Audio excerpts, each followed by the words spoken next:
হরে কৃষ্ণা। আমরা চলে এসেছি কীর্তনমেলার অধিবাসে। আজকে থেকেই কীর্তনমেলা শুরু। সারা বছর অপেক্ষা করে থাকি কবে এই দিনটা আসবে।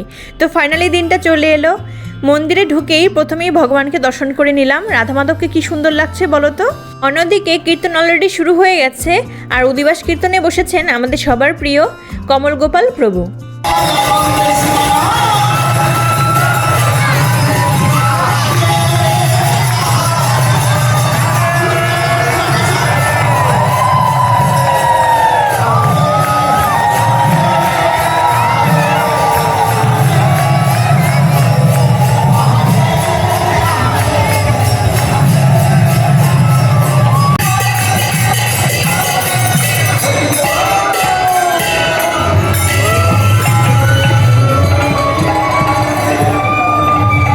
কীর্তন শেষ হলে আমার প্রভু বলল, বাড়ি একটু পরে যাব, চলো আগে গৌরাঙ্গ মার্কেট থেকে ঘুরে আসি।